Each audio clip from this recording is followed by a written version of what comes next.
सर्वेभ्यः श्रोतृभ्यः नमः।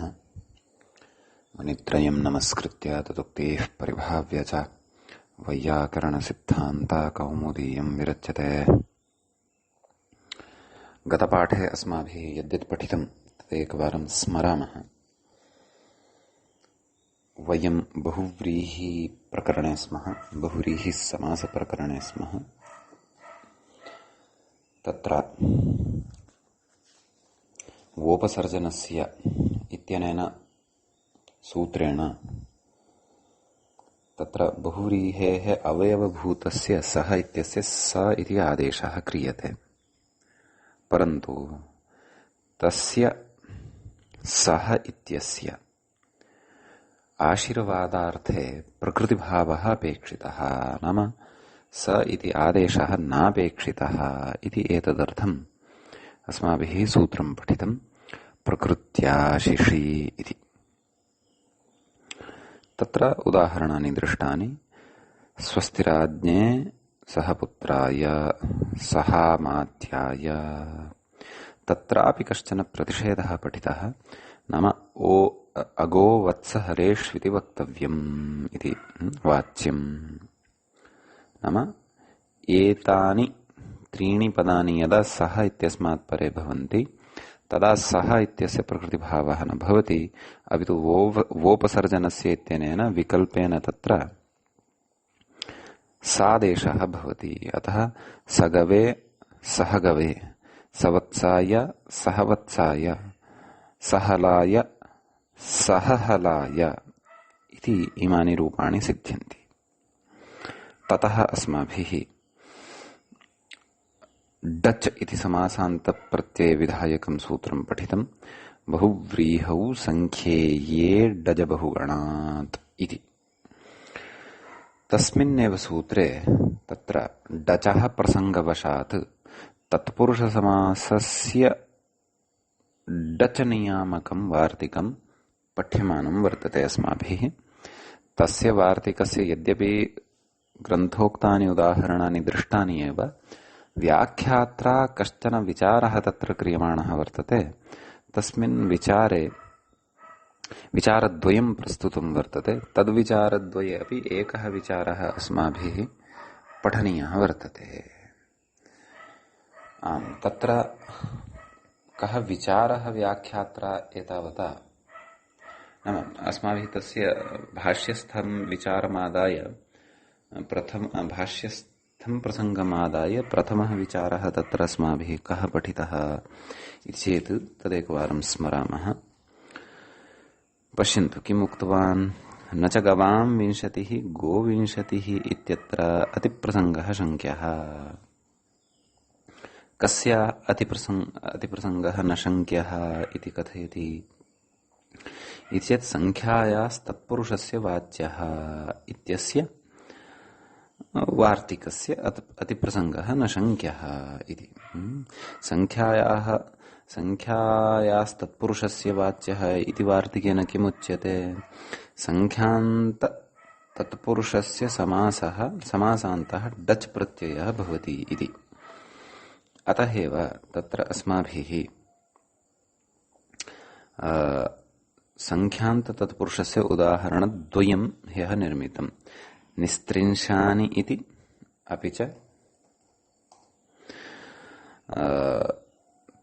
निस्त्रिंशः इति। निस्त्रिंशानि वर्षाणि, निस्त्रिंशः खड्गः, एवं रीत्या उदाहरणद्वयम् अस्माभिः दृष्टम्।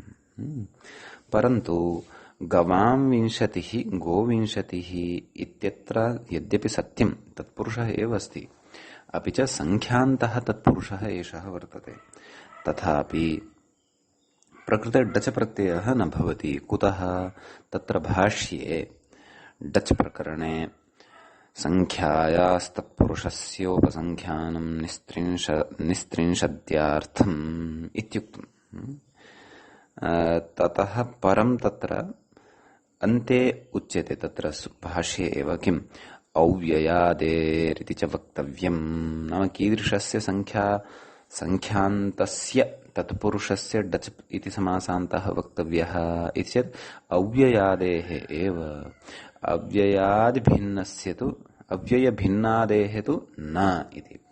तर्हि निस्त्रिंशानि निस्त्रिंशः इत्यत्र निर इति अव्ययं पूर्वपदं भवति, नाम अव्ययादित्वं प्रकृते तत्पुरुषस्य भवति इति कृत्वा तत्र डच् इति समासान्तः उच्यते। गवां विंशतिः इत्यत्र तु डच् इति प्रत्ययः भवितुं नार्हति। कुतः? यतः भाष्ये अव्ययादेः इति नियमात्। अतः तत्र अव्ययादेः एव तत्पुरुषस्य भवति। प्रकृते तु गो शब्दः अव्ययभूतः नास्ति इति कृत्वा डच् प्रत्ययः न भवति। अतः गवां विंशतिः गोविंशतिः इत्येव प्रयोगः तत्र भवति इति कश्चन विचारः अस्माभिः गते पाठे विचारितः। अधुना तत्र अपरम् अपि विचारं कथयति। किम्?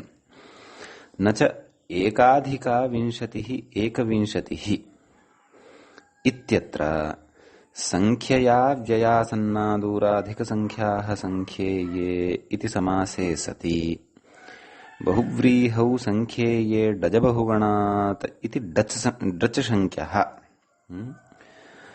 अन्यत्राधिकलोपादिति वार्तिकादित्यास्तान् तावत् इति। एषः किं वदति पश्यन्तु। व्याख्यातुः पंक्तिं पश्यन्तु, सः किं कथयति। व्याख्यातुः अस्यां पंक्तौ कश्चन दोषः अस्ति इति मम भाति। तं दोषम् अहं पश्चात् कथयामि, परन्तु एषः कथयितुं किम् इच्छति तत् पश्यन्तु। नाम एका आपत्तिः तु पूर्वं प्रकटिता, तथा न वक्तव्यं, भाष्ये अव्ययादेः इति वचनं कृतम् अस्ति। अतः इदानीं किं कथयन् अस्ति? न च एकाधिका विंशतिः एकविंशतिः। पश्यन्तु, एकाधिका विंशतिः एकविंशतिः अत्र अधिकशब्दस्य लोपः जातः वर्तते। अतः अधिकशब्दस्य लोपानन्तरम् एकविंशतिः इति सिद्ध्यति प्रयोगः। तत्र अधिकशब्दस्य लोपः केन वक्तव्यः इति चेत् सः लोपः तत्पुरुषे अस्माभिः पठितः वर्तते खलु। शाकपार्थिवादिनां सिद्धये उत्तरपदलोपस्योपसंख्यानं कर्तव्यम् इत्यनेन प्रकृते अधिकशब्दस्य लोपः भवति। अतः एकाधिका एकविंशतिः इति सिद्धः भवति प्रयोगः। तत्र व्याख्याता किं कथयन् अस्ति इत्यत्र संख्यया व्ययासन्नादूराधिकसंख्याः संख्येये इति समासे सति, नाम तेन समासः उच्यमानः वर्तते। परन्तु तेन कथं वा समासः अत्र वक्तुं शक्यते इति अस्ति विषयः। नाम अधिकशब्दस्य लोपः कथं तेन संभवेत् इति। संख्यया व्ययासन्नादूराधिकसंख्याः संख्येये इति यत् सूत्रं वर्तते, तेन सूत्रेण तु किम् उच्यते? संख्येयार्थया संख्यया अव्ययादयः समस्यन्ते, सः बहुव्रीहिः भवति इति।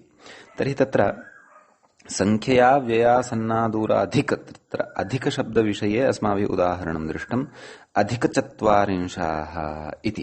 तर्हि प्रकृते तु अधिकशब्दस्य लोपः एव खलु अस्माभिः क्रियमाणः वर्तते। किम्? एकाधिका विंशतिः एकविंशतिः इति तत्र अधिकशब्दस्य लोपः एव अस्माभिः क्रियमाणः वर्तते। तर्हि लोपः यदि क्रियमाणः वर्तते तर्हि संख्यया व्ययासन्नादूराधिक इत्यनेन सूत्रेण समासः कथं वक्तुं शक्यते? तेन तु संख्येये विद्यमानया संख्यया अव्ययादीनां तत्र समासः उच्यते। अतः तत्र तदेव उपदशाः अधिकचत्वारिंशाः इत्यादीनि उदाहरणानि भवन्ति। प्रकृते तु अधिकशब्दस्य लोपव्यवस्था तु संख्यया व्ययासन्नादूराधिक इत्यनेन नोच्यते खलु। अतः उत्तरपदलोपः तेन न विधीयते एव इति कृत्वा कथं व्याख्याता अत्र संख्यया व्ययासन्नादूराधिक इत्यनेन समासं कथयति इति एकः विषयः चिन्त्यः। यद्यपि सत्यं बहुव्रीहि प्रकरणे उत्तरपदलोपव्यवस्था अपि अस्माभिः पठिता, परन्तु किं तस्याः उत्तरपदलोपव्यवस्थायाः प्रकृते प्रवृत्तिः अस्ति वा? एवं खलु। यतः उत्तरपदलोपव्यवस्था विषयकम् अस्माभिः तत्र वार्तिकद्वयं बहुव्रीहि समासप्रकरणे पठितं भवन्तः स्मरेयुः। एकं तु तत्र वार्तिकं पठितं, किन्नाम तदेव प्रादिभ्यो धातुजस्य वाच्यो वाचोत्तरपदलोपः। प्रादिभ्यः धातुजस्य, प्रकृते तु एक इति शब्दः, एकाधिका विंशतिः, एकविंशतिः इत्यत्र तु अधिकशब्दः तत्र प्रादिभ्यः परः नास्ति, किञ्च सः धातुजोऽपि अस्ति वा न वा इत्यपि द्रष्टव्यम्। अस्तु, धातुजत्वं तस्य कथञ्चित् यदि केनचित् प्रतिपाद्यते तदापि तत्र प्रादिषु एकशब्दः नान्तर्भवति, अतः एतेन तत्र प्रवृत्तिः वक्तुं न शक्यते। अपि च अस्तु, कथञ्चित् यदि प्रवृत्तिं कोऽपि वदति चेदपि तथापि संख्यया व्ययासन्नादूराधिक इत्यनेन एकवाक्यता कथं न भवति। अतः कस्य? अस्य वार्तिकस्य। अपि च अन्यद्वार्तिकमेकं पठितं, किं? नयोस्त्यर्थानां वाच्यो वाचोत्तरपदलोपः इति। तत्र नयः परे अस्त्यर्थानाम् उत्तरपदलोपः उक्तः, अतः अविद्यमानः पुत्रः तत्र विद्यमानः इत्यस्य नयः परत्वात् लोपः उच्यते स्म। प्रकृते तु एक इति नञ् नास्ति, न च ततः परे अधिक इति शब्दः तत्र विद्यमानार्थकपरः वर्तते, अतः नयः तत्र अभावात् एव सापि व्यवस्था प्रकृते न भवति। अतः संख्यया व्ययासन्नादूराधिक इति समासः यः उच्यमानः वर्तते प्रकृते ग्रन्थकारेण, सः समासः अत्र न युज्यते। पुनः अग्रे किं कथयन्नस्ति पश्यन्तु। बहुव्रीहौ संख्येये इति डच् न शङ्क्यः इति। बहुव्रीहौ, प्रकृते भोः एकाधिका विंशतिः एकविंशतिः इत्यत्र यदि बहुव्रीहिः एव नास्ति तर्हि बहुव्रीहौ संख्येये डजबहुगणात् इत्यनेन सूत्रेण डजपि कथम् न सम्भवति खलु। वस्तुतः अत्र किं वक्तव्यम् एतेन? यद् वक्तव्यमासीत् तद् एवं वक्तव्यमासीत्, एकाधिका विंशतिः एकविंशतिः इति उत्तरपदलोप तत्पुरुषे सति, प्रकृते उत्तरपदलोप तत्पुरुषभेदः वर्तते, उत्तरपदलोप तत्पुरुषे सति संख्योत्तरपदत्वात् संख्यायास्तत्पुरुषस्य वाच्यः इत्यनेन तत्र डच् प्रत्ययः, नाम संख्यायास्तत्पुरुषस्य वाच्यः इत्यनेन वार्तिकेन तत्र डच् प्रत्ययः न शङ्क्यः इति।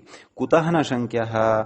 तत्र एवं रीत्या उक्त्वा, नाम एवं रीत्या तेन वक्तव्यम् आसीत्, एवं रीत्या तेन पूर्वपक्षः उपस्थापनीयः आसीत्, ततः समाधानं यद् अग्रे उक्तम् अस्ति तस्य समाधानस्य तत्र चर्चा कर्तव्या आसीत्। तत्र समाधानं किं कथयति अग्रे? अन्यत्राधिकलोपादिति वार्तिकादित्यास्तान्तावत् इति। नाम अन्यत्र अधिकलोपात् इति। तत्र भाष्ये वार्तिकं पठितं वर्तते, सूत्रपर्युदास वार्तिकं पठितं वर्तते। नाम अन्यत्र अधिकलोपात्, नाम अधिकलोपात् अन्यत्र तत्र किं वक्तव्यं? नाम संख्यान्तस्य तत्पुरुषस्य तत्र डच् इति प्रत्ययः वक्तव्यः इति तत्र भाष्ये वार्तिकं पठितं वर्तते। अतः तत्र एवं वर्तते पंक्तिः, अन्यत्राधिकलोपात्, नाम अधिकलोपात् अन्यत्र, नाम यत्र अधिकलोपप्रसङ्गः नास्ति तादृशस्थले एव, यथा निस्त्रिंशानि निस्त्रिंशः इत्यादिषु एव तत्र डच् वक्तव्यः। कुतः तद्वचनं कृतं भाष्यकारेण? इहमाभूत्, क्व माभूत्? एकाधिका विंशतिः एकविंशतिः द्व्यधिका विंशतिः द्वाविंशतिः इत्यादिषु यथा न स्यात्, एवं खलु। तर्हि तत्र एतावद् उक्त्वा अग्रे उच्यते, नाम तत्र भाष्ये ततः परम् अव्ययादेरिति वक्तव्यम् इति उक्त्वा सर्वान्ते एतस्य वार्तिकस्यापि अनपेक्षा प्रकटिता वर्तते। कस्य? अन्यत्राधिकवचनात् किम् अन्यत्राधिकलोपात् इति एतस्यापि वार्तिकस्य तत्र अनावश्यकता उक्ता वर्तते। सर्वान्ते किम् उक्तं तत्र यद्यप्येतदुच्यते अथवा तर्हि अन्यत्राधिकलोपात् इत्येतन्न क्रियते। नाम यदि अव्ययादेः इति वक्तव्यम् इति यदि उच्यते तर्हि तु तदेव अन्यत्राधिकलोपात् इति एतद् न क्रियते। नाम एतस्य अपेक्षा एव नास्ति। कुतः? नाम अव्ययादेः एव तत्पुरुषस्य यदा अस्माभिः अव्ययादेः एव तत्पुरुषस्य यदा अस्माभिः डच वक्तव्यः केन? संख्यायास्तत्पुरुषस्य वाच्यः इत्यनेन वार्तिकेन, तर्हि अस्य वार्तिकस्य अपि अपेक्षा नास्ति। कस्य वार्तिकस्य? अन्यत्राधिकलोपात् इत्यस्य वार्तिकस्यापि अपेक्षा नास्ति। कुतः अपेक्षा नास्ति? यतः अव्ययादेः इति वक्तव्यम् इत्यनेन एव तत्र कार्यं सेत्स्यति। अतः एकाधिका विंशतिः एकविंशतिः इत्यादयः प्रयोगाः इत्यादिषु प्रयोगेषु डचः वारणम् अनेनैव वचनेन भविष्यति। केन? अव्ययादेरिति वक्तव्यम्। कुतः? प्रकृतेऽपि एकशब्दः यः अस्ति सः अव्ययादित्वं न भजते। अतः प्रकृते अपरः यः पक्षः उपस्थापितः अस्ति व्याख्यात्रा, तत्र प्रतीयते कश्चन दोषः। अतः मया अवगतः एषः दोषः। अतः व्याख्यातुः एताः पङ्क्तिः तत्र परिष्करणीयाः अवश्यम्। एताः पङ्क्तयः परिष्करणीयाः तत्र अन्यथा भ्रमाय भवति। इतोपि सूक्ष्मतया अत्र भवन्तः यदि एतस्य विषयस्य अवगमनं कर्तुम् इच्छन्ति, नाम मया यावदुक्तं ततः विषयः स्पष्टः न जातः इति यदि जायमानं वर्तते, तर्हि स्वयं भवन्तः भाष्यं पश्यन्तु। भाष्ये बहुव्रीहौ संख्येये डजबहुगणात् इति सूत्रे पठितम् एतद् वार्तिकद्वयं पश्यन्तु। सर्वोऽपि विषयः स्पष्टः भविष्यति। व्याख्यात्रा च प्रकृते विहितः यः दोषः, तस्य दोषस्य चापि तत्र स्पष्टीकरणं भविष्यति इति मम भाति। तथापि यदि मम अवगमने क्वचित् यदि तत्र प्रमादः जातः स्यात् अथवा मया तत्र अयं दोषः व्याख्यातुः यः प्रतिपाद्यमानः वर्तते सः दोषः न समुचितः इति यदि भासमानं वर्तते, तर्हि अवश्यं भवन्तः तत्र मम परिष्कारं कर्तुं शक्नुवन्ति। अथवा मया यः दोषः अत्र व्याख्यातुः उच्यमानः वर्तते तस्य मया विषयस्य अवगमनं सम्यक्तया न कृतं वर्तते, भवता एवं न एवम् अवगन्तव्यम्, अत्र एवं संगतिः अपि भवितुम् अर्हति इति यदि कश्चन पन्थाः भवद्भिः तत्र दृश्येत, तर्हि अवश्यम् अहं सूचनीयः इति कथयामि। मम मतानुसारं तु वाक्यस्य अस्य व्याख्यातुः एषा द्वितीया पङ्क्तिः या वर्तते न चैकाधिका विंशतिः इत्यादिः, तत्र यः समासः उक्तः वर्तते संख्याव्यया इत्यनेन, अपि च डच प्रत्ययस्य या प्राप्तिः उक्ता वर्तते बहुव्रीहौ संख्येये डजबहुगणात् इति उभयमपि सङ्गतिं न भजते। अतः एषा पङ्क्तिः चिन्तनीया वर्तते। अस्तु भवतु। यद्यपि मूले अयं न विचारः प्रकृते चर्चितः, परन्तु वयं व्याख्यानं स्वीकृत्य मूलं पठन्तः स्मः इति कृत्वा व्याख्याने अपि आगतानां विचाराणां वयं तत्र निश्चयेन आलोडनं कुर्मः एव। यद्यपि इदं सर्वमपि व्याख्यानं मूलसम्बद्धमेव वर्तते, अतः व्याख्यात्रा चर्चितम् अस्माभिरपि तत्र विचारः कृतः। विचारणसमये भाष्यादिकमपि यदा दृष्टं तदा अस्यां पङ्क्तौ काचित् असङ्गतिः लक्षिता। आम्, प्राक्तनपङ्क्तिः तु न दुष्यति, न च गवां विंशतिः गोविंशतिः इति सा पङ्क्तिः तु सम्यगेव उक्ता वर्तते। अपि च प्रकृते तत्त्वबोधिनीकारः कथयति अधः पश्यन्तु किमुक्तवान् सः संख्यान्तस्य तत्पुरुषस्य चरमावयवो डज् वक्तव्यः इत्यर्थः वार्तिकस्य अर्थं कथयति ततः परं किं कथयति एकविंशतिः इत्यादौ तु न भवति अन्यत्राधिकलोपात् इति वार्तिकारोक्तेः इति वार्तिककारस्य उक्तेः तदपि तत्र उक्तमेव यद्यपि अन्यत्राधिकलोपात् इति तत्रापि वस्तुतः तस्य वार्तिकस्य अपेक्षा एव नास्ति कुतः यतः भाष्यकारेण अनन्तरम् उक्तं किम् नाम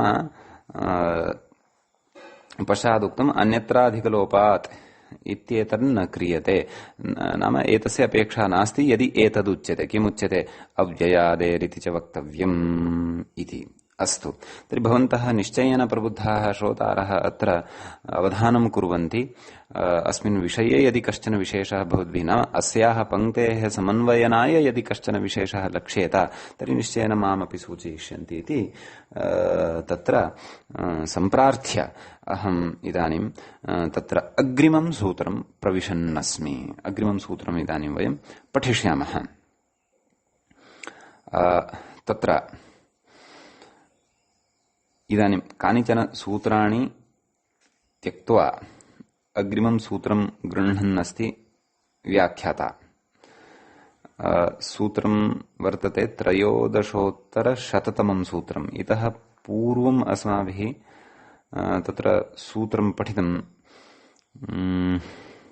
तस्य सूत्रस्य संख्या आसीत् 73तमम् 73तमं तत्सूत्रम् आसीत् भवतु इदानीं सूत्रमस्ति बहुव्रीहौ सक्थ्यक्षणो स्वाङ्गात् षच् इति सूत्रस्य पदच्छेदः द्रष्टव्यः किं कथयति बहुव्रीहौ सप्तमी विभक्तेः एकवचनम् अस्ति ततः सक्थ्यक्षणोः इति षष्ठी विभक्तेः द्विवचनम् अस्ति ततः स्वाङ्गात् इति पंचमी विभक्तेः एकवचनम् अस्ति ततः षच् इति विधीयमानं प्रथमान्तं वर्तते विग्रहः द्रष्टव्यः तत्र सक्थ्यक्षणोः इत्यत्र विग्रहः चिन्तनीयः सक्थि च अक्षि च सक्थ्यक्षिणी इति तयोः सक्थ्यक्षणोः इति सक्थि नाम तदेव जङ्घादेशस्य उपरि विद्यमानः भागविशेषः जानूतः आरभ्य तत्र कटिभागपर्यन्तः यः भागः सः सक्थि इति उच्यते नपुंसकलिङ्गे शब्दः सः भवति अक्षिशब्दस्य अर्थम् अपि वयं जानीमः एव अक्षि नाम नेत्रम् इति अर्थः भवति समासान्ताः तद्धिताः ज्ञाप्रातिपदिकात् प्रत्ययः परश्च एतत् सर्वमपि प्रकृते अनुवर्तते अस्तु कथयति ग्रन्थकारेण किमुच्यमानमस्ति तत् पश्यामः व्यत्ययेन इति नाम षष्ठी श्रूयते क्व श्रूयते सक्थ्यक्षणोः इत्यत्र श्रूयते सा षष्ठी व्यत्ययेन वर्तते इति कोऽर्थः नाम तत्र कथयति सक्थ्यक्षणोः इति षष्ठी पंचम्यर्थे नाम पंचम्याः अर्थे एषा षष्ठी प्रयुक्ता वर्तते कथं व्यत्ययो बहुलम् इति छन्दसि वचनात् इत्यर्थः इति पूर्वमपि अस्माभिः कस्मिंश्चित् सूत्रे प्रायः गतसूत्रे एव वा इति क्व बहुव्रीहौ सङ्ख्येये इत्यत्र पश्यन्तु बहुव्रीहौ इति पंचम्यर्थे सप्तमी इति भावः क्व व्याख्यात्रा उक्तं तत्र नाम पंचम्यर्थे सप्तमी तत्र वर्तते क्व बहुव्रीहौ इति सा सप्तमी कथं भवति इति चेत् नाम पंचम्यर्थे सप्तमी कथं भवति गतपाठे अपि मया विषयः उक्तः आसीत् सः विषयः इदानीम् अस्माभिः पठ्यमानः वर्तते ससूत्रं विस्तरेण तु वयं व्यत्ययो बहुलम् इति सूत्रस्य पठनसमये एव पठिष्यामः एवं खलु तत्र गतसूत्रे बहुव्रीहौ इति या सप्तमी सा पञ्चम्यर्थे प्रकृते च किं कथयति नाम षष्ठी या वर्तते नाम सख्यक्षणोः इति या षष्ठी वर्तते सा षष्ठी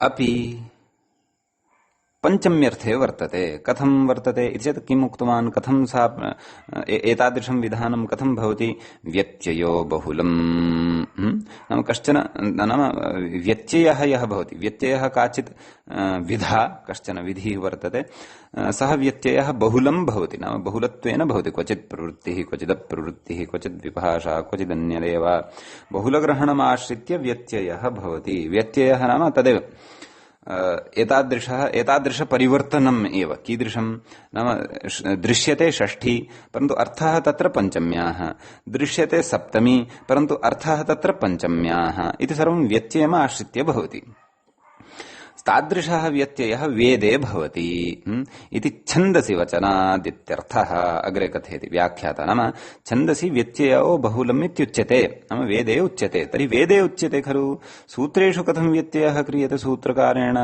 इति चेत् तत्र न्यायः कश्चन छन्दोवत् सूत्राणि भवन्ति इति भाष्यम् नाम इमानि सूत्राणि यानि भवन्ति इमानि सूत्राणि अपि छन्दोवदेव भवन्ति नाम छन्दोवत् भवन्ति नाम वेदवत् भवन्ति इत्यर्थः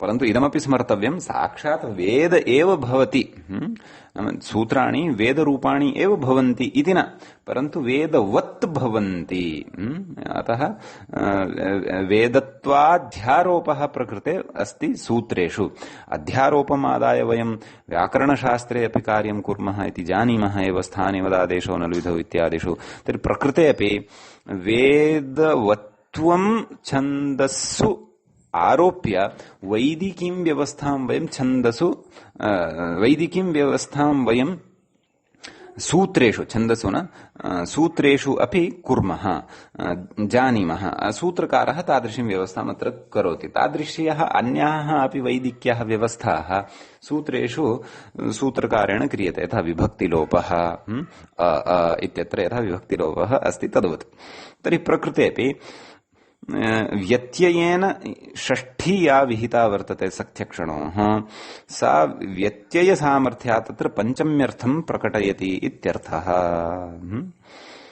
छन्दोवत् सूत्राणि भवन्ति इति भाष्यप्रामाण्यात् इति अग्रे कथयति बहुव्रीहौ इति सप्तमी व्यत्ययेन पञ्चम्यर्थे एवं खलु यथा गतसूत्रे यद्यपि अष्टाध्याय्यां तत् सूत्रं तु पूर्वम् अस्ति कानिचन केभ्यश्चित् सूत्रेभ्यः पूर्वम् अस्ति तत् यतः 370तमं तत् सूत्रं वर्तते तत्रापि बहुव्रीहौ इति पठितं तत्रापि सप्तमी या वर्तते सा सप्तमी पञ्चम्यर्थे वर्तते अतः बहुव्रीहेः इति तत्र पञ्चम्यन्ततया अस्माभिः सूत्रार्थः क्रियते अथवा यः बहुव्रीहिः तस्मात् डच् इति सूत्रार्थः तत्र क्रियते अस्तु तर्हि प्रकृते किं कथयति चेत् नाम बहुव्रीहौ इत्यत्र या सप्तमी श्रूयमाणा वर्तते सा सप्तमी अपि पञ्चम्यर्थे वर्तते व्यत्ययबलादेव व्यत्ययो बहुलम् इति सूत्रं किञ्चन वर्तते वेदार्थपरकं सूत्रं वर्तते परन्तु सूत्रेषु अपि क्वचित् प्रवर्तते अतः तद्विषये वयं विस्तरेण तत्सूत्रपठनसन्दर्भे एव पठिष्यामः भवतु तदाह किमाह स्वाङ्गवाचीति एवं खलु स्वाङ्गवाचि इदानीं स्वाङ्गशब्दः अपि भवद्भिः स्वाङ्गशब्दस्यापि अर्थः स्मर्येत इति त्रिविधं स्वाङ्गम् अस्माभिः स्त्रीप्रत्ययप्रकरणे पठितम् आसीत् अद्रवं मूर्तिमत् स्वाङ्गम् इत्यादि कारिकया अतः सा कारिका अपि भवतां बुद्धौ स्यादेव इति अहं चिन्तयामि स्वाङ्गलक्षणं यदि स्फुटम् अस्ति स्त्रीप्रत्ययप्रकरणे तर्हि प्रकृते निश्चयेन तत्र स्पष्टता भवति अचिरेण एव अस्माभिः अस्मिन्नेव प्रकरणे स्वाङ्गाच्चेतः इति सूत्रपठनसन्दर्भे अपि तत्र स्वाङ्गं विस्तरेण स्मृतम् अस्ति अतः तद स्त्रीप्रत्यय प्रकरणे पठितं स्वाङ्गं बुद्धौ संस्थाप्य प्रकृते अस्माभिः सूत्रार्थः उदाहरणानि च सन्ति द्रष्टव्यानि तत्र कथयति किं कथयति स्वाङ्गवाचि सख्यक्षन्तात् एवं खलु नाम तादृश शब्दः बहुव्रीहिस्थः शब्दः समस्तशब्दः अथवा समस्तपदं किं कथयति स्वाङ्गवाचि सक्थ्यक्षन्तात् बहुव्रीहेः इति नाम तादृशः बहुव्रीहिसमास प्रत्ययः अपेक्षितः बहुव्रीहिसमासपदं तादृशम् अपेक्षितं यस्य बहुव्रीहिसमासस्य उत्तरपदम् अथवा अपरं पदं कीदृशं स्यात् सक्थ्यन्तं स्यात् अपि च तत्र सः सक्थिशब्दः स्वाङ्गत्वमपि भजेत् स्वाङ्गत्वमपि तस्य स्यात् सक्थिशब्दस्य यतः सक्थिशब्दस्य प्रसङ्गानुरोधेन अथवा समासशक्तेरनुरोधेन अथवा लक्षणादिना वा क्वचित् स्वाङ्गत्वं नापि भजते परन्तु प्रकृते तु तादृशः बहुव्रीहिसमास एव अपेक्षितः यस्य अन्ते सक्थिशब्दः स्वाङ्गवाची स्यात् इति तादृशः बहुव्रीहिसमासः अपेक्षितः अपि च किं कथयति तत्र बहुव्रीहेः नाम तादृशः अन्यः बहुव्रीहिसमासः कीदृशः अपेक्षितः यस्य अन्ते अक्षि इति शब्दः स्यात् तर्हि तादृश अक्ष्यन्तात् अपि तत्र शच प्रत्ययः भवति अस्तु शच प्रत्यय विषये तु कथयामः परन्तु तादृशः बहुव्रीहि अपेक्षितः यः अक्ष्यन्तः स्यात् तत्रापि सः अक्षिशब्दः स्वाङ्गवाचकः भवेत् स्वाङ्गवाची वा भवेत् इति तादृशादेव सक्थ्यन्तात् बहुव्रीहेः अपि च तादृशादेव अक्ष्यन्तात् बहुव्रीहेः शच इति प्रत्ययः भविष्यति यस्मिन् बहुव्रीहौ सः सक्थिशब्दः स्वाङ्गवाचकः अस्ति यस्मिंश्च बहुव्रीहौ सः सक्थिशब्दः सः अक्षिशब्दः स्वाङ्गवाचकः अस्ति अतः तादृशात् बहुव्रीहेः शच इति समासान्तः प्रत्ययः भवति शचि तावत् शचौ इत्संज्ञकौ भवतः श इत्यस्य शः प्रत्ययस्य इत्यनेन इत्संज्ञा भवति च इत्यस्य तु हलन्त्यम् इत्यनेन इत्संज्ञा भवति अ इत्येव अवशिष्यते इत्यर्थः एवं खलु अतः बहुव्रीहौ सक्थ्यक्षणोः स्वाङ्गात् शच इत्यस्य अयम् अर्थः भवति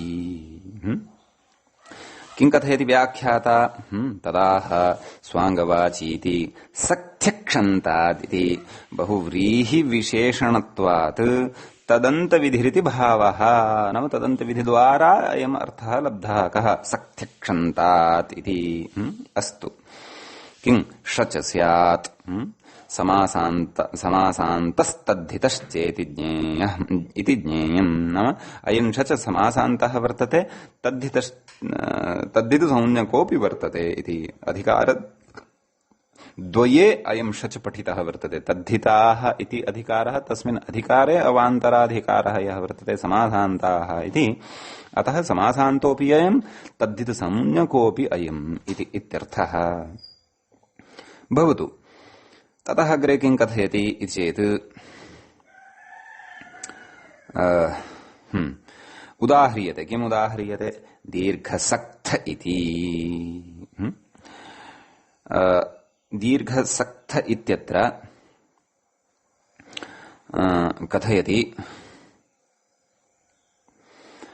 शच यस्येति च इति लोपः कथं विग्रहः तर्हि कर्तव्यः दीर्घसक्थ इत्यत्र चेत् दीर्घे सक्थिनी यस्य सः दीर्घसक्थः एवं रीत्या खलु विग्रहः तत्र कर्तव्यः तत्र दीर्घे सक्थिनी यस्य इति लौकिकविग्रहे अलौकिकविग्रहः करिष्यते दीर्घ औ सक्थि औ अनेकमन्यपदार्थे इत्यनेन समासः वक्तव्यः ततः सुपोधातु प्रातिपदिकयोः इत्यनेन सूत्रेण सुबुलुक् दीर्घसक्थि इति अवशिष्यते सक्थि च प्रकृते शरीरस्य अङ्गं वर्तते सक्थि नाम ऊरुः अतः अंगम वर्तते, स्वांगत्वं भजते, बहुव्रीहि समासः वर्तते, सख्यन्तः वर्तते, सख्ति च शब्दः तत्र स्वांगवाचकः वर्तते, अतः अस्मात् समासान्ताः शच इति प्रत्ययः। का स्थितिः आगता? दीर्घसक्थि अ, शचः अ अवशिष्यते। अतः कृत्वा कथयति व्याख्याता यस्येति च इति लोपः। दीर्घसक्थि इत्यत्र इकारस्य लोपः भवति। दीर्घसक्थ अ, दीर्घसक्थ इति प्रयोगः तत्र सिद्ध्यति। एवं खलु? एवमेव अन्यदुदाहरणं दत्तं जलजाक्षी। जलजे इव अक्षिणी यस्याः, स्त्रीलिङ्गे दत्तं, पुल्लिङ्गे अपि भवितुम् अर्हति, जलजाक्षः इत्यपि भवितुम् अर्हति, परन्तु स्त्रीलिङ्गे अपि विशेषः अस्ति कश्चन, तं विशेषं कथयन्नस्ति। किम्? जलजे इव अक्षिणा, रूपसिद्धौ तु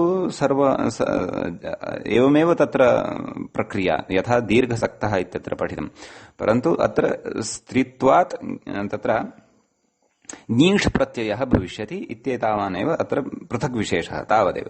कथं विग्रहः? जलजे इव अक्षिणी यस्याः, एवं रीत्या विग्रहः क्रियते। तत्र अलौकिकविग्रहः कथं? तत्र जलजे इव, जलजं नाम तत्र कमलं खलु, कमलस्य संज्ञा वर्तते जलजम् इति, अतः नपुंसकलिङ्गे तद्। अतः अलौकिकविग्रहः कथं कर्तव्यः? जलज सु अक्षि सु, नैव द्विवचने खलु कृतं, जलजे इव अक्षिणी इति खलु उच्यते। अतः तत्र गत उदाहरणे अपि विग्रहः दीर्घं सक्थि यस्य इत्यपि कर्तुं शक्यते द्विवचनत्वेन, परन्तु एकमेव सक्थि कस्यापि भवति इति नास्ति खलु, सक्थिद्वयम् एव सर्वस्य भवति इति कृत्वा गत उदाहरणे अपि द्विवचनान्ततया एव विग्रहः ज्ञातव्यः। अतः एव मूले उक्तं किम्? दीर्घे सक्थिनी यस्य सः दीर्घसक्तः। अस्तु, द्विवचनान्ततया औ इति प्रत्ययः आगमिष्यति उभयत्र, अयमेव विशेषः, अन्या प्रक्रिया तु यथावत् भवति। अस्तु, अग्रे कथयति किं? जलजाक्षीति। किं कथयति? जलजे इव अक्षिणी यस्याः इति विग्रहे अलौकिकविग्रहः जलज औ अक्षि औ इति समासान्तः अनेकमन्यपदार्थे प्रातिपदिकसंज्ञा सुबुलुकु जलज अक्षि सवर्णदीर्घः जलजाक्षि इत्यवस्थायां तत्र बहुव्रीहौ किं सूत्रं? बहुव्रीहौ सक्चक्षणो स्वाङ्गात् शच इत्यनेन शच प्रत्ययः क्रियते। तर्हि शचि सति का स्थितिः आयाति चेत् जलजाक्षि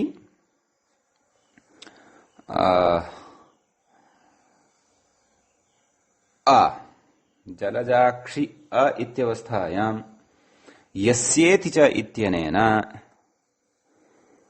अकारलोपः अत्रापि व्याख्याता भ्रान्तः इति भाति। पश्यन्तु किं कथयति? शचि नस्तद्धिते इति टिलोपः। किं भोः मित्रमणे, एवं कथं भवति? अक्षिशब्दः नकारान्तः नास्ति खलु, अक्षिशब्दस्तु इकारान्तः अस्ति। अतः प्रकृते नस्तद्धिते इत्यनेन यः टिलोपः उच्यमानः वर्तते, न अक्षिन् इति शब्दं स्वीकृतवान् एषः। अक्षिन् इति शब्दं यदि स्वीकरोति तर्हि अक्षिन् इत्यत्र इन् इत्यस्य लोपः भवेत् नस्तद्धिते इत्यनेन, तदा जलजाक्ष जलजाक्ष इति सिद्ध्यति। परन्तु अक्षिन् इति शब्दः, अक्षि इति शब्दः तु नकारान्तः नास्ति खलु, अतः अक्षि प्रथमाविभक्तेः एकवचने अक्षि इति प्रयोगः भवति। अक्षि अक्षिणी अक्षि अक्षिणी अक्षीणि एवं रीत्या प्रयोगः तत्र भवति। अक्षि अक्षिणी अक्षीणि। आम्, अक्षिणी अक्षिणी इति द्विवचने, बहुवचने च अक्षीणि इति। तत्र यः नकारः श्रूयते, यस्य नकारस्य नकारत्वेन श्रवणं जायते, सः नकारः तु नुमालब्धः वर्तते, नुमः सकाशात् लब्धः वर्तते। अतः अलौकिकविग्रहवाक्येऽपि सः नकारः तिष्ठेत् इति नास्ति खलु। अतः नान्तत्वं सूत्रां नास्ति, अतः यस्येत्य इत्यनेन एव अत्रापि यथा पूर्वं सक्थि इति शब्दस्य अकारस्य लोपः उक्तः तद्वत् प्रकृते अपि यस्येत्य इत्यनेन एव लोपः वक्तव्यः। अतः एषा पङ्क्तिः अपि परिष्करणीया, अस्याः प्रकृतिप्रवृत्तिः नास्ति। अस्तु, ततः कथयति किं षित्वात् ङीष् इति। षित्वात् ङीष्, कुतः षित्वं? यतः शच इति षिद् विहितः, षित् अस्ति सः, अतः षिद् गौरादिभ्यश्च इति सूत्रम् अस्माभिः पठितमेव वर्तते। क्व स्त्री प्रत्यय प्रकरणे, अतः तेन ङीष् भवति। जलजाक्ष ई, पुनः भत्वात् अकारलोपः, जलजाक्षि ई सुप्रत्ययः, हल्ङ्यादिना सोर्लोपः, जलजाक्षी इति तत्र शब्दः निर्मितः भवति स्त्रीलिङ्गे। इदानीं जलजम् इव, जलजे इव नेत्रे यस्य सः अपि कश्चन जलजाक्षः भवितुम् अर्हति, परन्तु तादृश औपम्यम् अथवा तादृश वर्णनं नेत्राणां विशिष्य स्त्रीषु एव क्रियते इति कृत्वा तादृशम् उदाहरणं प्रकृते प्रदत्तं। परं पुंसि अपि भवितुम् अर्हति, जलजे इव अक्षिणी कस्यचित् पुरुषस्य अपि भवितुम् अर्हति, तस्य नेत्रसौन्दर्यत्वात् भवतु। एवमेव दीर्घे सक्थिनी यस्य इति पुल्लिङ्गे एव भवति इति न, काचित् स्त्री अपि भवितुम् अर्हति यस्याः दीर्घे सक्थिनी भवतः, अतः तत्र दीर्घसक्थी इति स्त्रीलिङ्गे वयं प्रयोगं कर्तुं शक्नुमः। कुतः? शचः षित्वात् ङीषः प्रसक्त्या, एवं खलु इति। इमानि तु सन्ति तत्र उदाहरणानि। इदानीं तत्र प्रत्युदाहरण विचारः क्रियते। किं कथयति? स्वाङ्गात् किं नाम तादृशः बहुव्रीहिः एव अपेक्षितः यस्मिन् बहुव्रीहौ अक्षि अथवा सक्थि इति पदं स्वाङ्गवाचकं भवति। तादृशात् बहुव्रीहेः एव तत्र शच प्रत्ययः। यत्र तु एषः सक्थि अथवा एषः अक्षि इति शब्दः स्वाङ्गवाचकः नास्ति, तत्र तु समासान्तः शच प्रत्ययोऽपि न भवति।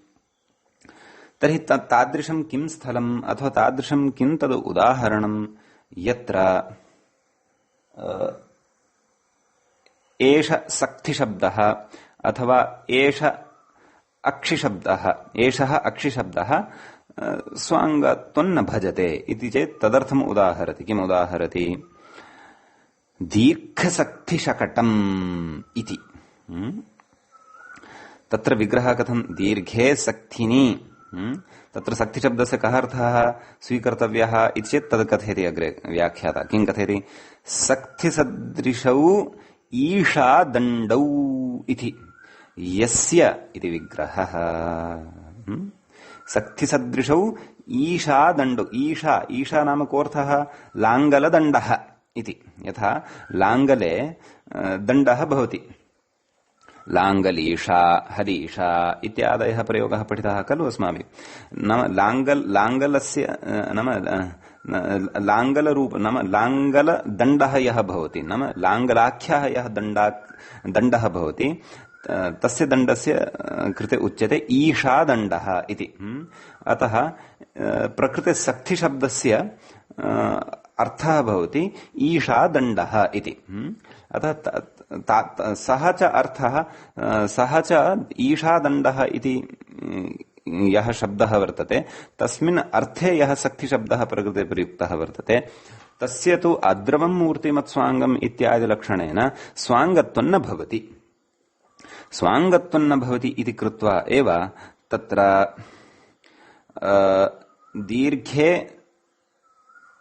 दीर्घसक्थि इति निष्पन्ने शब्दे सर्वम् अस्ति, परन्तु सक्थिशब्दः स्वाङ्गवाचकः नास्ति। प्रकृते स्वाङ्गत्वं कथं नास्ति इति कृत्वा तत्रैव क्व अद्रवं मूर्तिमत्स्वाङ्गम् इत्यस्य लक्षणं सम्यक् चिन्तनीयं, तदा ज्ञायते प्रकृते स्वाङ्गत्वं कुतः न वर्तते इति।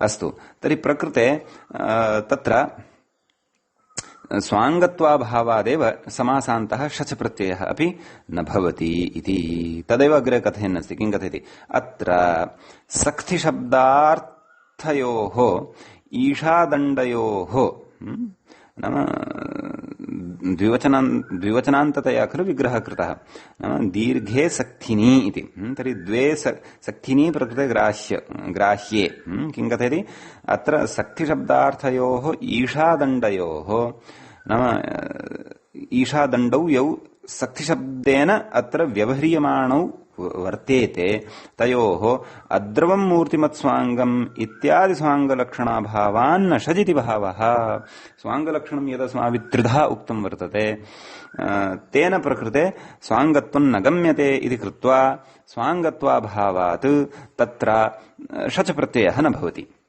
यदि तु सूत्रे स्वाङ्गात् इति नोच्येत तर्हि तु बहुव्रीहौ सक्थ्यक्षणोः षच् एतावदेव सूत्रं स्यात्। तथा चेत् यत्र स्वाङ्गवाचकः शब्दः नास्ति प्रकृतस्थले तत्रापि शचः प्रवृत्त्या तत्र दीर्घसक्थं शकटम् इति अनिष्टं प्रयोगं वयं प्राप्नुमः स्म।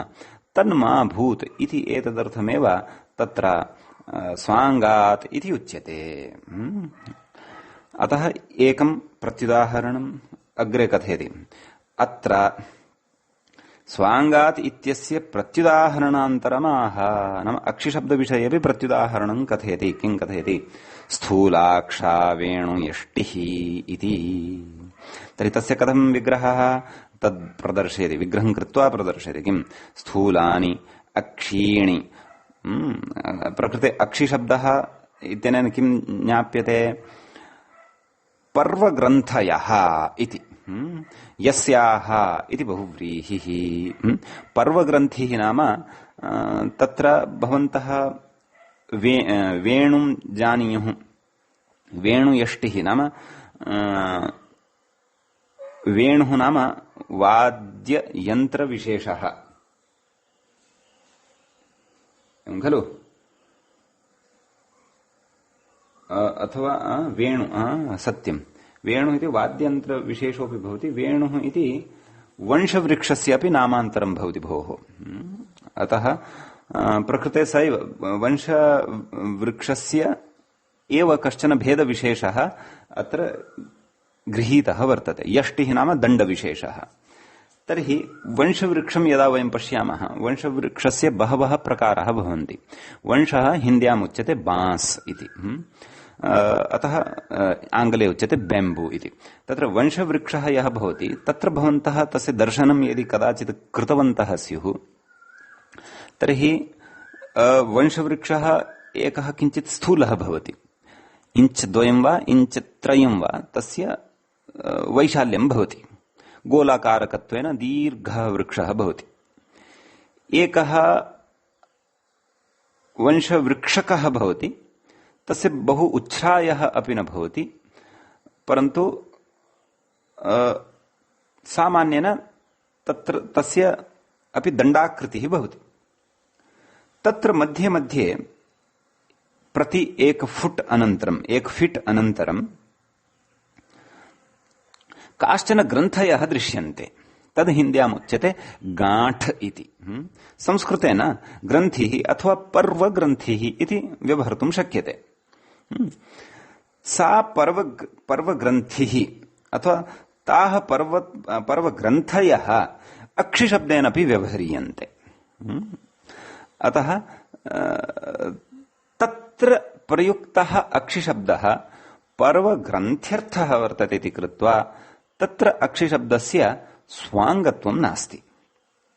अद्रवं मूर्तिमत्स्वाङ्गम् इत्यनेन स्वाङ्गत्वं नास्ति इति कृत्वा एव तत्र समासान्तः षच् प्रत्ययः न भवति इत्यर्थः।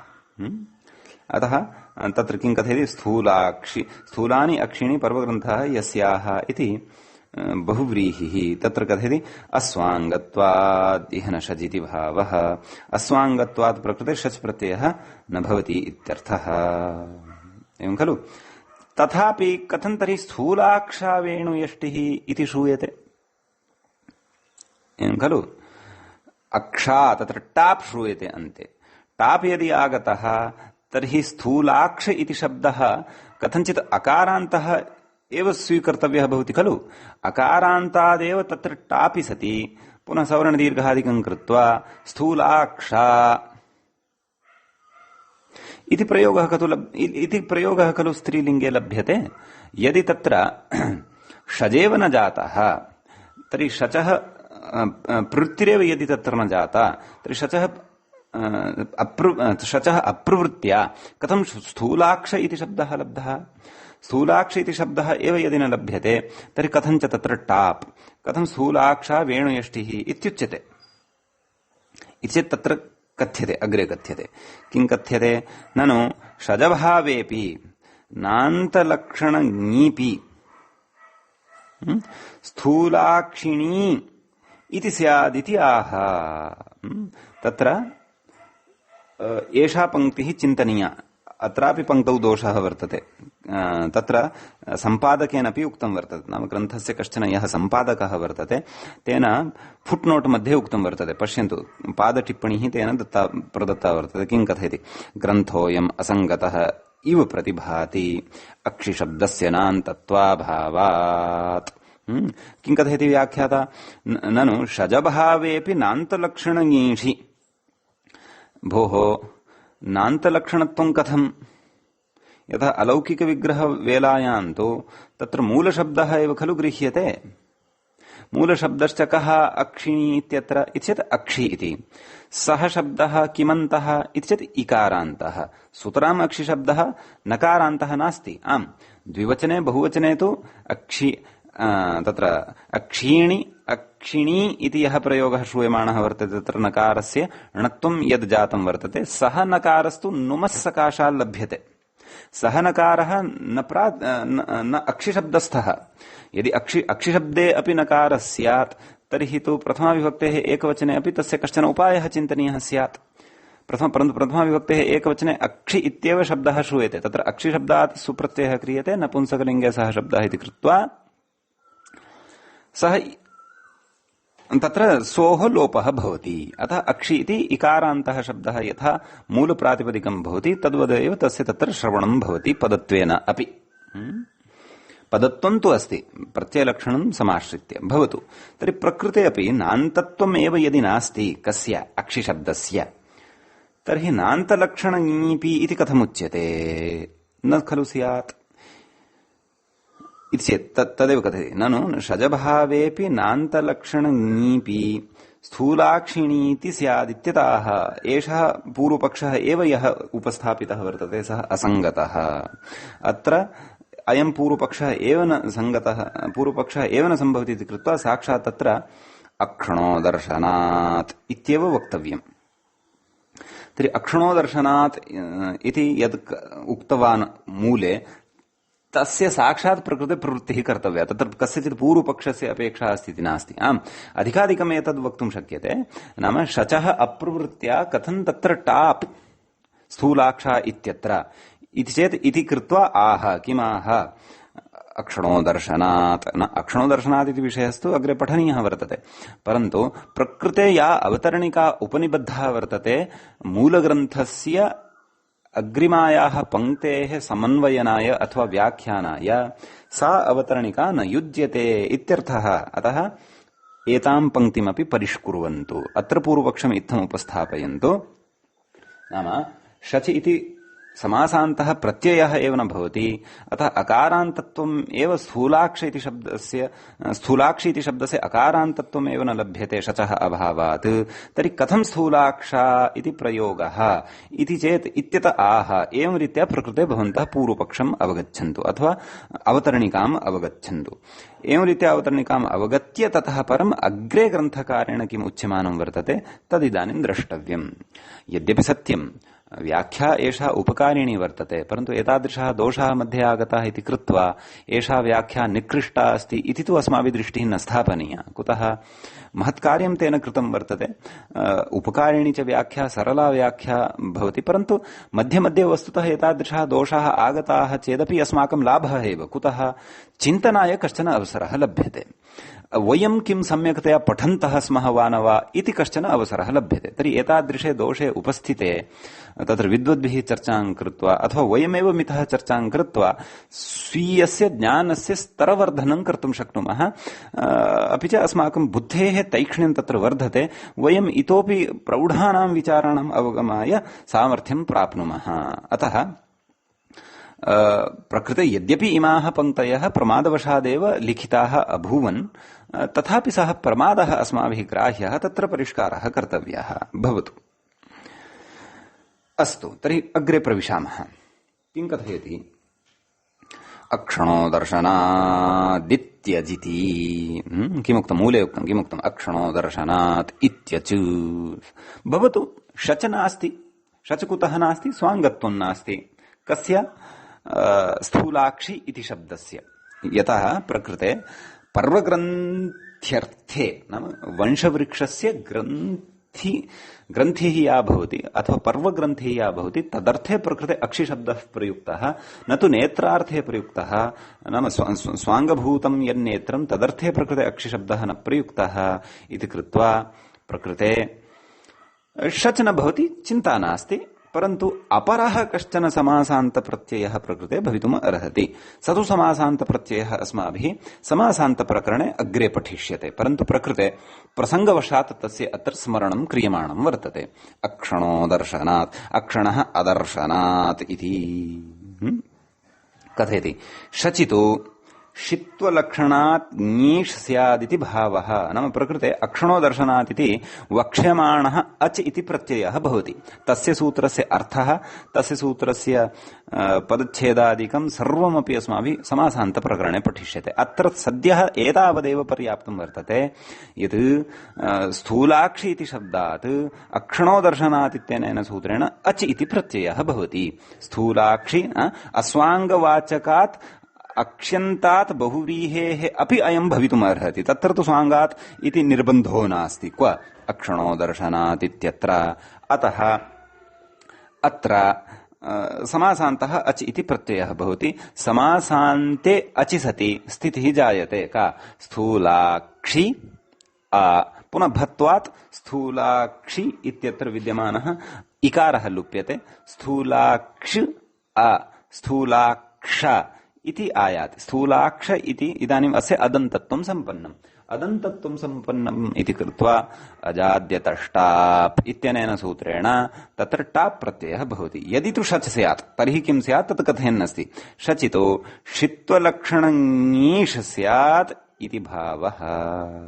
षिदन्तत्वम् अस्य स्यात्। षिदन्तत्वं यदि स्यात् तर्हि षिद्गौरादिभ्यश्च इत्यनेन सूत्रेण ङीषि सति। स्थूलाक्षी वेणुयष्टिः इति अनिष्टः प्रयोगः स्यात्। स तु प्रयोगः नापेक्षितः। स्थूलाक्षा वेणुयष्टिः इति अस्वाङ्गवाचकात् अक्षन्तात् बहुव्रीहेः प्रयोगः अपेक्षितः। अतः तत्र समासान्तप्रत्ययान्तरेण अचा तत्र अयं प्रयोगः सिद्धः भवति इति। दीर्घसक्ति विषये तादृशी व्यवस्था नास्ति। अतः दीर्घसक्तिशकटम् इति तावदेव तत्र श्रवणं भवति। दीर्घसक्ति इति च तत्र शकटम् इत्यस्य विशेषणं भवति। चक्रयुक्तं तत्र यानविशेषः, चक्रयुक्तः यानविशेषः यः तत्र वृषभैः कर्ष्यते स्म तत् शकटम् इत्युच्यते। विशेषार्थलाभाय तु कोशः अपि द्रष्टव्यः इति। एवं खलु? एवञ्च अद्य अस्माभिः कतिपये विषयाः अत्र पठिताः वर्तन्ते। तत्र दोषाः आगताः सन्ति, तत्र अवधानं कुर्वन्तु। एका तु मया पङ्क्तिः या पूर्वमुक्ता सा, अपि च मध्ये च समासे शचि नस्तद्धितेति टिलोपः सा पङ्क्तिः। पूर्वं या पङ्क्तिः परिष्करणीया इति सा का आसीत्? न चैकाधिका विंशतिः एकविंशतिः इत्यत्र संख्याव्यया इति समासे सति बहुव्रीहौ संख्येये इति डचसंख्यः। अन्यत्राधिकलोपादिति वार्तिकादित्यास्तान् तावत् इत्युच्यते। अस्तु, भवतु। तर्हि एतत् सूत्रगतः विचारः सर्वोऽपि समाप्तिं याति। इदानीं वयं अग्रिमसूत्रं प्रति प्रविशामः। अस्तु, अग्रिमसूत्रे सन्ति केचन विचाराः प्रौढाः न अधिकाः विचाराः सन्ति। अस्माकं सविधे निमेषद्वयमेव अवशिष्टं वर्तते, अतः निमेषद्वये तस्य सूत्रस्य समाप्तिः न भवितुमर्हति। यद्यपि आरम्भः कर्तुं शक्यते, परन्तु मम मनसि सद्यः एतन्निमेषद्वये किं कर्तुं शक्यते तद् अहं कथयामि। नाम बहुव्रीहौ सत्यक्षणोः स्वाङ्गात् शच इत्यत्र इति सूत्रस्थः शेखरः एकवारं द्रष्टव्यः। तत्र यदि एतादृशी पंक्तिः, नाम या पंक्तिः तत्र तत्रत्यं शेखरमपि पश्यामः। ततः प्राक्तनं सूत्रं यत् पठितं बहुव्रीहौ संख्येये डज बहुगुणात् तत्र संख्यायास्तत्पुरुषः वाच्यः इति यद् उक्तं, तत्र या द्वितीयायाः पंक्तेः असङ्गतिः अद्य मया उक्ता, तस्याः असङ्गतेः विषये अथवा तादृशविचारः कश्चन शेखरेऽपि कृतः अस्ति वा इति पश्यामः। तत्रापि किं संख्यया व्ययासन्नादूराधिक इत्यनेनैव समासः उक्तः वर्तते वा, अथवा तेन समासम् उक्त्वा बहुव्रीहौ संख्येये डज बहुगुणात् इत्यनेनैव तत्र डच उक्तः वर्तते वा इति एकवारं पश्यामः। संख्यायास्तत्पुरुषस्य वाच्यः आम् कथयति तत्र शेखरकारः किमपि। तस्य पंक्तयः एवं भवन्ति। अव्ययादेरिति बोध्यम् तेन गोविंशतिरित्यादौ न स्पष्टं चेदम् अत्रैव भाष्ये तत्सर्वम् अस्माभिः पठितम्। अग्रे कथयति अन्यत्राधिकलोपादित्यपि भाष्ये उक्तम् द्व्यधिकाविंशतिर्द्वाविंशतिः इति चोदाहृतम् तत्तु वार्तिककृता स्वरीत्योक्तम् खलु। भाष्यकृता तु तत्र द्वन्द्वस्यैव अंगीकारात् तद्रीत्या तद् अनावश्यकम् इत्युक्तम्। तत्र द्वन्द्वः उक्तः, अतः क्व अधिकप्रसङ्गे नाम क्व द्व्यधिकाविंशतिः इति, नाम तत्र द्वन्द्वः एव अङ्गीकृतः। द्वन्द्वः अङ्गीकृतः तर्हि अधिक इति पदलोपपक्षे उत्तरपदलोप तत्पुरुषोऽपि तत्र स्वीकर्तव्यः स्यात् खलु। अस्तु, तद अनावश्यकम् इति अन्ते उक्तम्। तद् अस्माभिरपि विचारितम्। तत्पुरुषे हि पूर्वपदप्रकृतिस्वर असिद्ध्या द्वन्द्वः एव इति भाष्यकृतोक्तम् क्व द्व्यधिकाविंशतिः इत्यादिषु। द्वन्द्वसूत्रे द्व्यधिक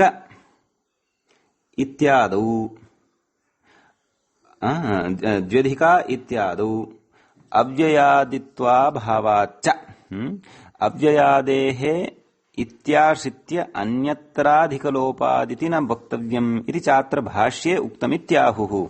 सुतराम् एषः विचारः शेखरेऽपि नास्ति, अतः धैर्येण वयं तत्र वक्तुं शक्नुमः यद् ग्रन्थकारस्य एषा पंक्तिः निश्चयेन चिन्त्या वर्तते, चिन्त्या एव न दोषपूर्णा च वर्तते इति भवतु।